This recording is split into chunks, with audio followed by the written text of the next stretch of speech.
Mesdames et messieurs, merci de rester fidèles à votre chaîne Web Info TV. Bienvenue dans cette nouvelle session de votre émission Décryptage.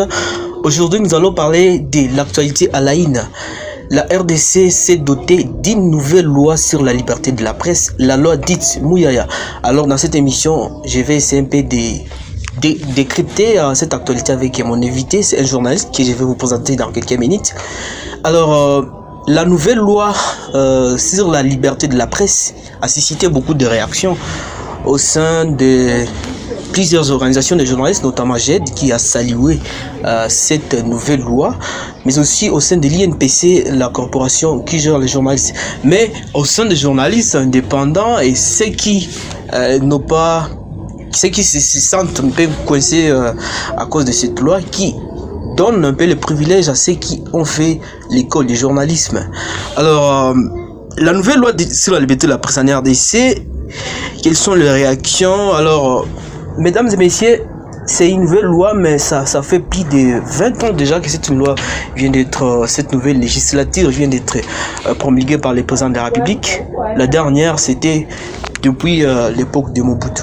Alors, quels sont les bienfaits, quels sont les avantages et les désavantages de cette nouvelle loi? On va en parler dans cette émission avec mon invité que j'ai le plaisir de vous présenter. Bonjour monsieur Saint-Javier.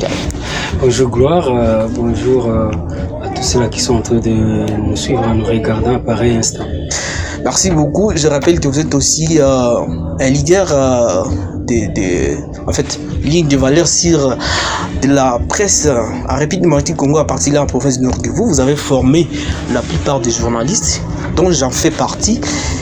Et c'est là, je vais vous poser la première question, d'abord vous en tant que journaliste. Comment vous avez accueilli cette nouvelle législature de la loi sur la liberté de la presse en RDC? Je vous remercie pour l'invitation, je vous remercie aussi pour la gratitude. Nous avons eu le privilège de former le journaliste, bien que nous n'avons pas fait les écoles de journalisme, malheureusement.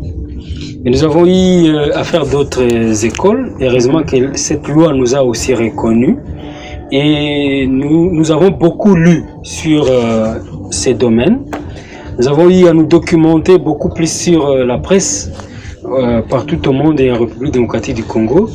Et tout ce qui est de l'exercice de la presse, au fait, ce qui nous a fait ces privilèges de recevoir d'autres personnes qui nous ont côtoyés et qui ont eu aussi à recevoir de nous ce que nous avions connu de la presse. Et donc, pour moi, c'est une joie d'être reçu par quelqu'un qui est passé entre mes mains, bien que vous avez fait les écoles de journalisme, oui, alors que nous, en fait, nous avons appris sur l'État. Et nous pensons que cette loi, comme disent les juristes, on ne revient pas sur les anciens effets, mais on commence à partir de la sortie de la loi. Et comme la loi est sortie, et donc c'est à partir de ce moment que la loi est sortie, que la loi a ses effets. Donc les gens qui vont commencer à exercer ces métiers de la presse doivent savoir que désormais, ils doivent se conformer à la loi. Bien que ceux-là qui n'ont pas aussi eu le privilège de beaucoup étudier, nous les encourageons de revenir aussi sur la raison, d'aller étudier et devenir aussi des hommes matures scientifiquement et qu'ils exercent ce qu'ils connaissent au moins. Parce que on dit, les études ne se terminent jamais. Chaque jour sur la terre, tant qu'on existe, on continue toujours à apprendre. Et donc ceux-là qui exercent ces métiers de journalistes et qui n'ont pas eu le privilège de faire de longues études, nous les encourageons à aller étudier et qu'ils reviennent tout en ayant vraiment ces qualificatifs, cette qualification d'être appelés des meilleurs journalistes, parce qu'au moins ils auront répondu à ce que demande la loi. Pour revenir à votre question, nous avons accueilli avec joie cette loi, parce que c'était très longtemps qu'on était en train d'attendre qu'il y ait une loi qui pourrait régir la presse en République démocratique du Congo. Sous autres essais, il y a toujours des lois qui régissent la presse. Et nous, j'ai participé, comme vous, aux états généraux de la presse au Nord Kivu, ici à Goma. Et c'est parmi les retombées des états généraux de la presse de la RDC parce qu'on a fait participer plusieurs journalistes et plusieurs acteurs de la presse en République démocratique du Congo aux états généraux de la nation que cette loi est ressortie. Et donc, nous pensons que c'est une loi qui vaut sa peine ou qui vaut son pesant d'or, bien que c'est une loi qui a à boire et à manger. Donc, il y a des choses qui marchent, il y a des choses qui ne marchent pas.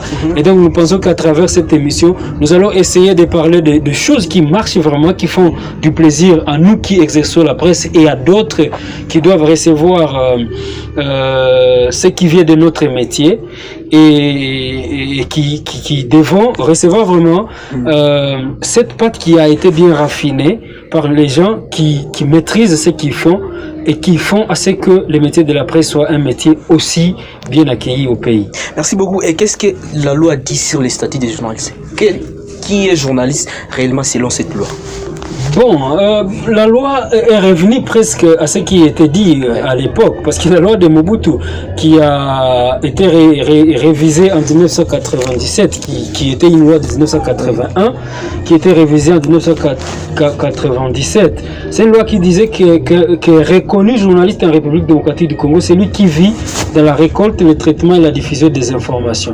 Mais c'est une loi qui ne parlait pas vraiment des écoles, au fait, parce qu'à l'époque, il n'y avait pas assez d'écoles de journalisme en RDC, il n'y avait pas aussi assez d'écoles de journalisme, au monde.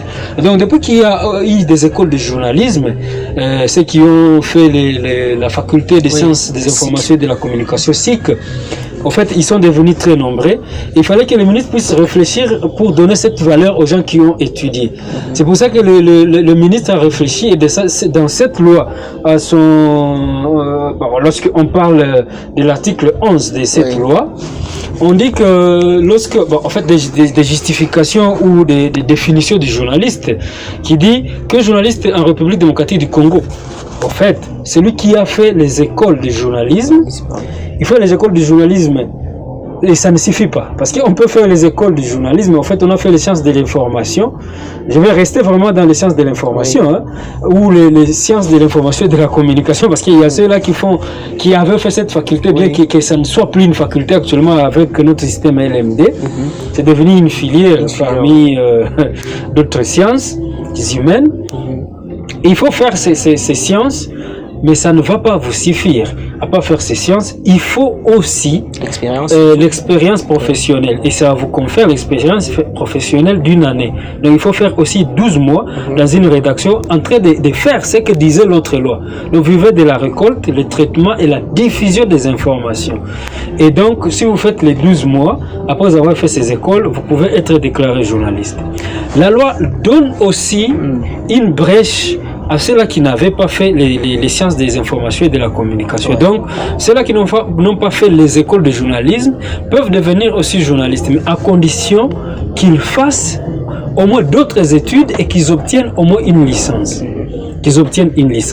Là où ça fâche un peu pour moi, à travers cet article, c'est là où on dit qu'il faut avoir une licence dans un autre domaine ou son équivalent. Voilà. Et je me demande en RDC où est l'équivalence de la licence. En fait, c'est là où ça pose problème. En fait, ça résout un peu le problème de ceux-là qui se jetaient dans ces métiers sans avoir des connaissances, mais ça laisse aussi une brèche malheureusement à ceux-là qui n'ont pas fait assez d'études parce qu'on dit l'équivalence. J'aimerais que les ministres, lorsqu'ils proposent la loi, ou que les législateurs, pour ne pas parler du ministre, parce que d'autres législateurs peuvent arriver à corriger, qu'ils nous déterminent quelle est cette équivalence de la licence en RDC. Comme ça peut nous ouvrir aussi l'idée de nous dire, c'est pas tout le monde qui peut venir aujourd'hui ou demain et se déclarer journaliste sans avoir aussi cet acquis. Parce qu'il faut savoir qu'un journaliste, c'est quelqu'un de noble. C'est quelqu'un qui rencontre de grandes personnalités et il ne doit pas être celui-là qui n'a pas assez de connaissances. Ça nous demande assez d'études, ça nous demande, lorsque vous rencontrez quelqu'un, de connaître au moins, au minimum, ce qu'il pourra vous dire, quelque chose de son domaine, parce qu'on rencontre déjà de plusieurs domaines. Et donc, il faut avoir aussi un peu de couilles intellectuelles pour dire, lorsque je vais aborder quelqu'un, que je puisse l'aborder tout en ayant trop de connaissances. Alors, les gens là qui n'ont pas assez étudié, je m'imagine, sans idée d'être contredit, qui n'auront pas assez des stratégies, des connaissances à aborder n'importe quelle personnalité. Donc, même s'ils ont eu une expérience, par exemple, de 10 ans, par exemple, même s'ils n'ont pas fait... En fait, comme je l'ai dit au début, la loi, lorsqu'elle sort, c'est à ce moment-là qu'elle sort aussi ses effets. Ouais. Donc, les gens là qui ont de l'expérience, ils n'ont pas vraiment à avoir assez d'effets sur cette loi. Ils auront assez d'effets sur cette loi si et seulement si ils n'avaient pas qualité de journaliste. Parce que il faut avoir aussi étudié, intégrer la presse et avoir la qualité. Ouais. Et la qualité n'est conférée que par l'organe, en fait, donné par l'État congolais, reconnu par l'État congolais pour vous donner qualité du journalisme. Et cet organe, c'est l'Union nationale de la presse du Congo, lorsque nous sommes en République démocratique du Congo, et qui a aussi une commission de la carte.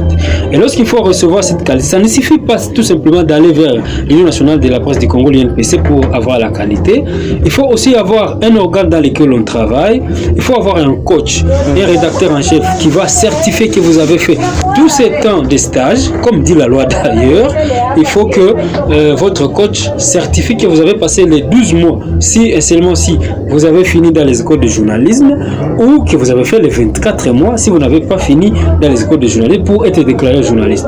Et on va vous donner la carte du journaliste congolais, qui est la carte de presse. Et donc, ceux-là qui n'avaient pas encore reçu la carte de presse, la loi les coince un peu, comme vous avez dit. Vraiment, ça coince certaines personnes qui pensaient que bon, ils vont faire ces écoles de journalisme, ils n'ont pas beaucoup étudié, ils n'ont pas même leur expérience aller acquérir cette carte de presse pour avoir la qualité de journaliste. Et à ce moment-là, ce sont ces gens qui seront coincés. Et donc, c'est à ce niveau-là où moi je me dis, bon, c'est une bonne loi parce que ça vient mettre un peu de garde-fous, mais c'est là où les bas blessent, c'est là où on parle de l'équivalent de la licence que je ne sais pas qualifier vraiment en RDC. Alors comment les journalistes peuvent-ils se protéger contre les abus et de cette nouvelle loi sur la liberté de la presse? Parce que normalement, nous remarquons toujours que ces métiers, comme le disait un de mes enseignants, que c'est une profession de flou, c'est un métier sans frontières.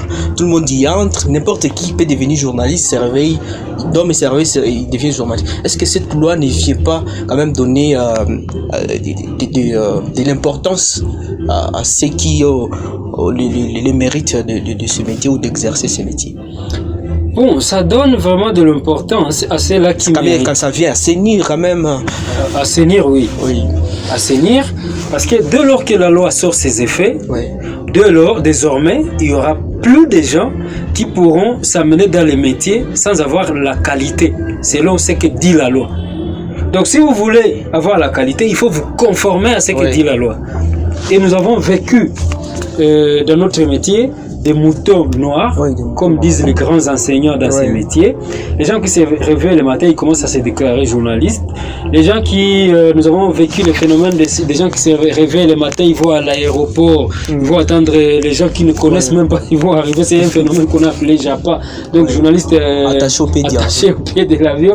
C'est vraiment déplorable. Bien que bon, ça leur donnait un peu de service, hein, mais au moins, c'est une loi qui vient mettre des garde-fous. Il faut être qualifié, soit dans ces domaines, soit vous allez étudier, vous avez votre licence, ou son équivalent malheureusement, pour vous déclarer journaliste. En fait, tous ces gens qui se déclarent journalistes, parce qu'il ne suffit pas d'arriver dans un média, on commence à parler au micro, on est devant sa caméra, on commence à se déclarer journaliste. Ça ne suffit pas. Il faut vivre, comme dit la loi, de la récolte, du traitement et la diffusion des informations. Tous ces gens-là qui passent dans des émissions, qui sont devant des caméras, qui ont des micros dans leur main et qui parlent devant les gens, ne doivent pas être qualifiés de journalistes parce que c'est aussi une confusion qu'on doit faire sortir de ceux qui sont en train de nous suivre. Il ne suffit pas tout simplement de commencer à parler devant les gens, avoir un micro, parce que vous parlez un bon français, vous parlez un bon français, vous commencez à vous déclarer journaliste, ça ne suffit pas.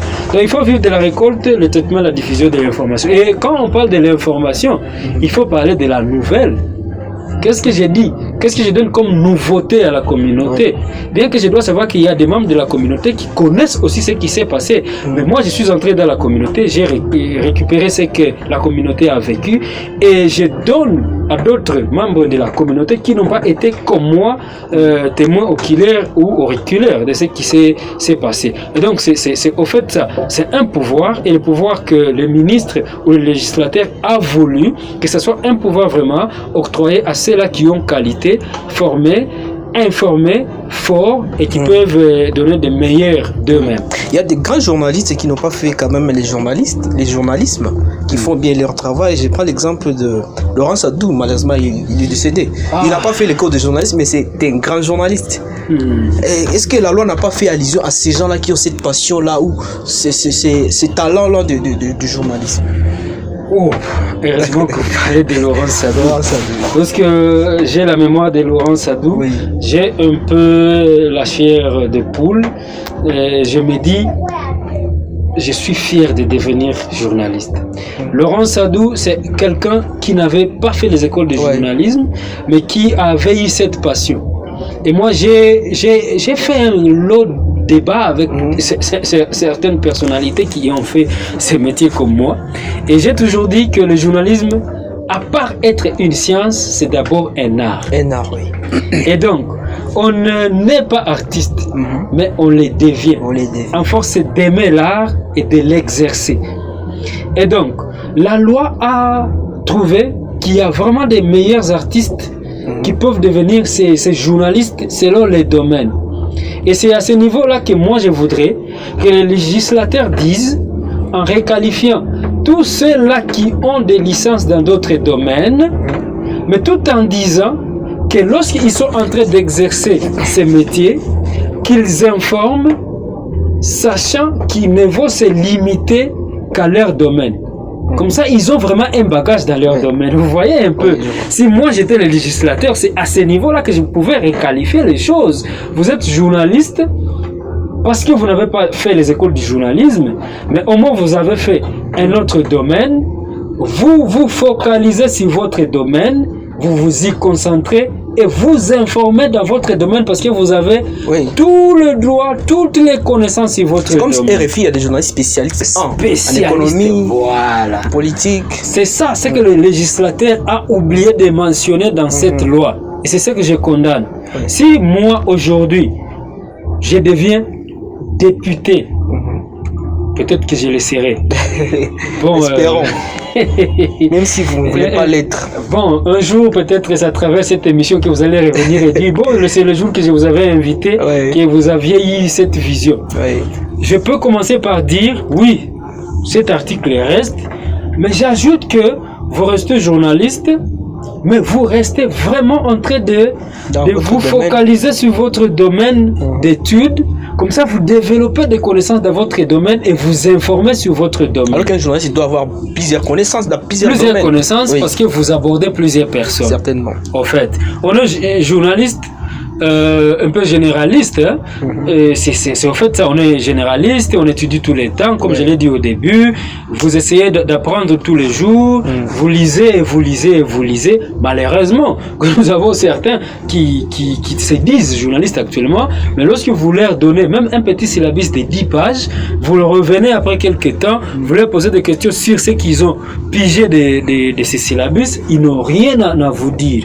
Malheureusement, c'est comme ça que moi, lorsque je suis en train de former certains de journalistes qui ont eu la chance de passer entre mes mains, je leur dis, un journaliste se documente tous les jours, tous les temps, à chaque petit instant. La culture générale. C'est la culture au fait générale. Parce que lorsque vous recevez les gens, il faut avoir au minimum, comme je l'ai dit, des idées sur ce que même ces gens sont. Certainement. Hein? Pas même si la matière qu'ils vont vous partager, même si c'est ce qu'ils sont. Parce que chacun a ses propres tempéraments, chacun se réveille selon, comme reconnu même à l'Occident, vous vous réveillez au pied gauche ou au pied droit, et ces jours-là, vous avez votre propre tempérament. Et donc, avant de l'aborder, vous dites, mais bon, comme il agit comme ça aujourd'hui, c'est peut-être parce qu'il s'est mal réveillé, mais au moins, si il était comme il a toujours été, il n'allait pas devenir comme il l'a fait. Alors, comment les autorités peuvent-elles garantir l'application équitable de cette nouvelle loi sur la liberté de la presse? Problème sur problème en RDC. Notre pays a des bons textes. Mais l'application, de ces textes fait beaucoup de problèmes. Nos autorités, au fait, devraient prendre d'abord la loi, la vulgariser, parce que c'est ça les grands soucis. Bien que dans cette loi, on a parlé en fait, des organes de presse. On parle de médias associatifs, on parle des médias confessionnels, on parle des médias privés, on parle des médias publics et tant d'autres médias.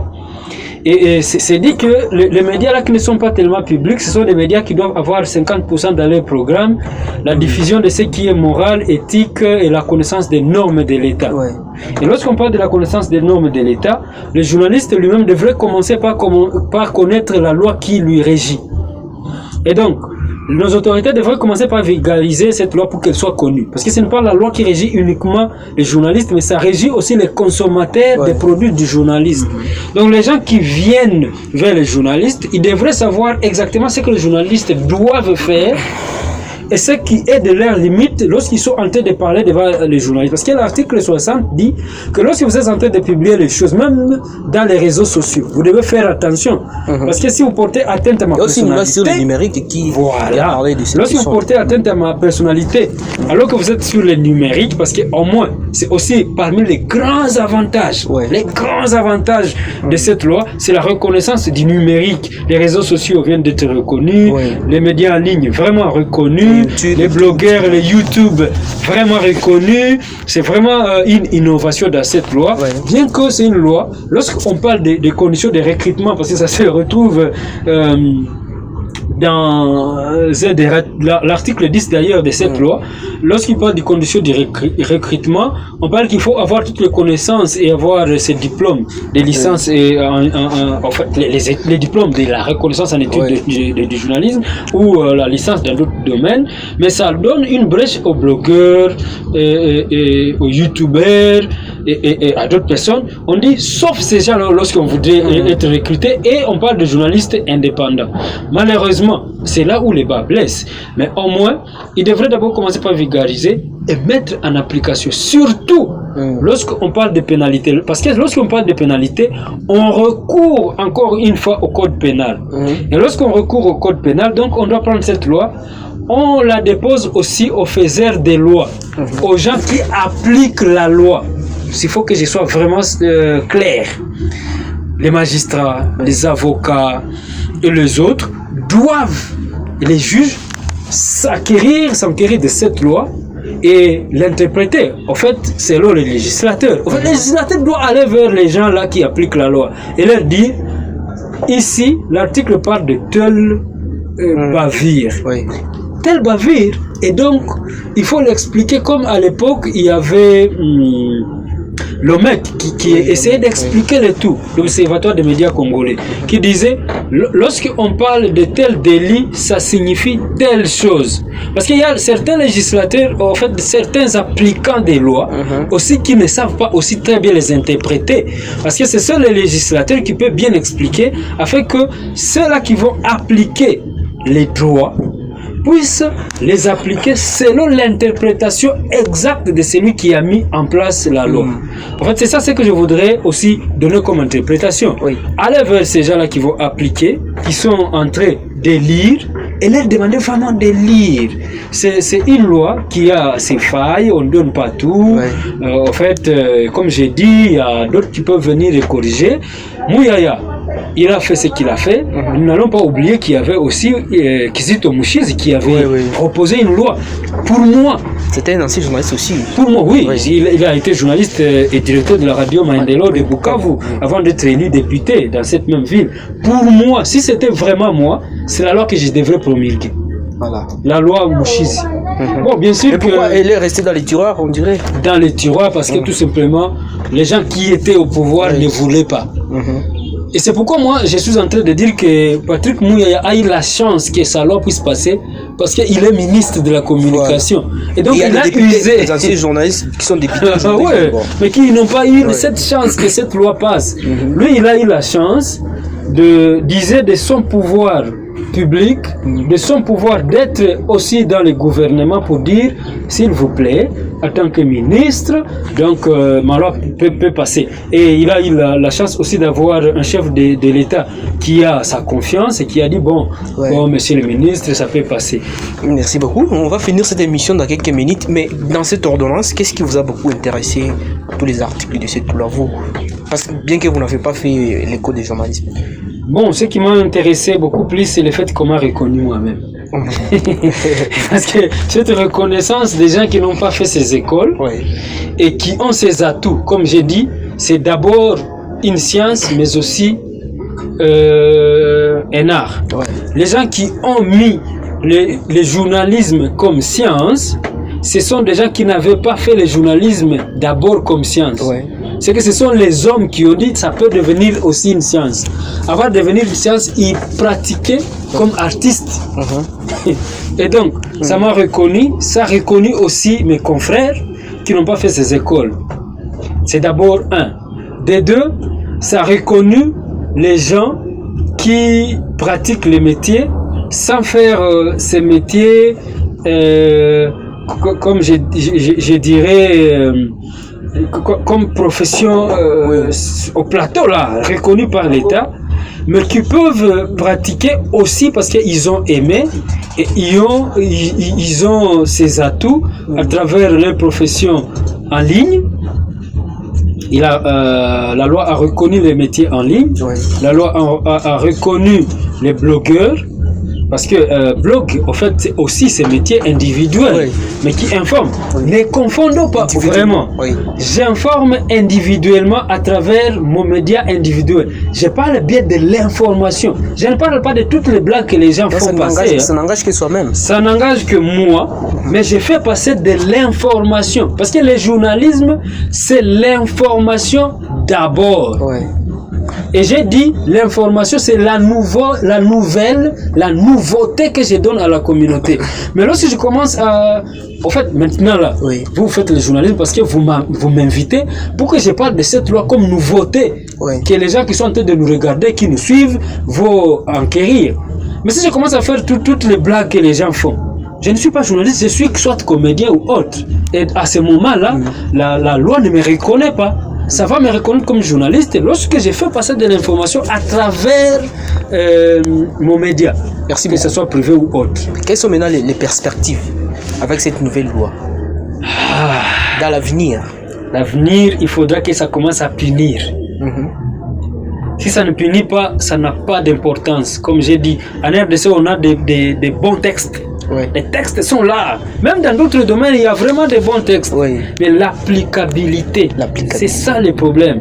Il faudra qu'on mette en pratique ce qu'on a écrit. Et donc, il faudra que le CESAC, le Conseil supérieur de l'audiovisuel et de la communication, bien que ça soit politisé, malheureusement, on prend juste des journalistes, on les place à ces hauts cadres-là de l'État, mais il fallait on les politise. Exactement, parce qu'il faudra qu'on mette quelqu'un qui connaît, qui s'y connaît dans les métiers, qui pourra punir ses pairs, entre guillemets ses pairs. Parce que lorsqu'on commence à les mettre sur la chaise là, c'est devenu politisé. C'est le Conseil supérieur de l'audiovisuel et de la communication qui est un organe de l'État, malheureusement. Alors que ça devrait être un organe de journalistes eux-mêmes. Heureusement, on nous a livré aussi cette chance d'avoir l'INPC qui peut conférer les droits du journaliste à un journaliste en lui donnant qualité de journaliste. Heureusement que nous avons notre commission des cartes, malheureusement, qui est aussi cette commission qui existe du nom.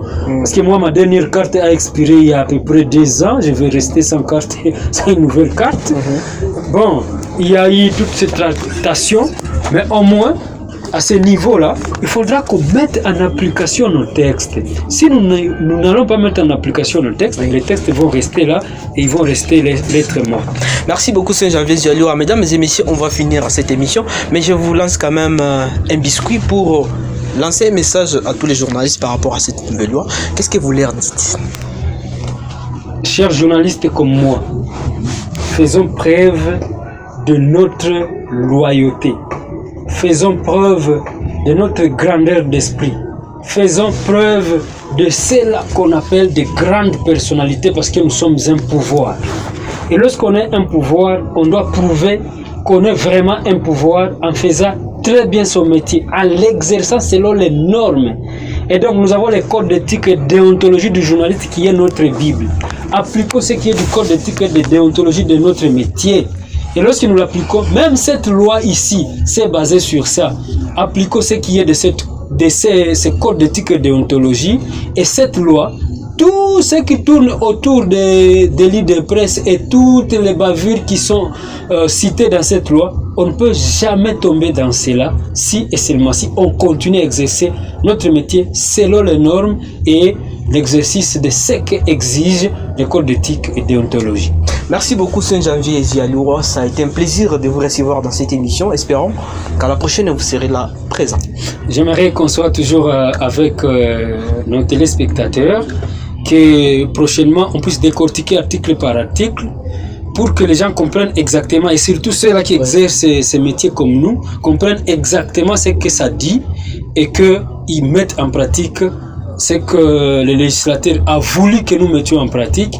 Et je vais aussi demander à d'autres législateurs qu'ils puissent vraiment lire et trouver là où ça ne marche pas dans cette loi pour corriger, et que l'avenir de la presse puisse être un avenir radieux. Merci beaucoup. J'ai eu le plaisir de recevoir Saint-Janvier Zialoua, directeur coordonnateur de la radio-télévision Shekina en ville de Goma dans la province du Nord Kivu. Mesdames et messieurs, à vous tous, je vous dis merci de nous avoir suivis dans cette émission. Je vous fixe un prochain rendez-vous la semaine prochaine. Au revoir.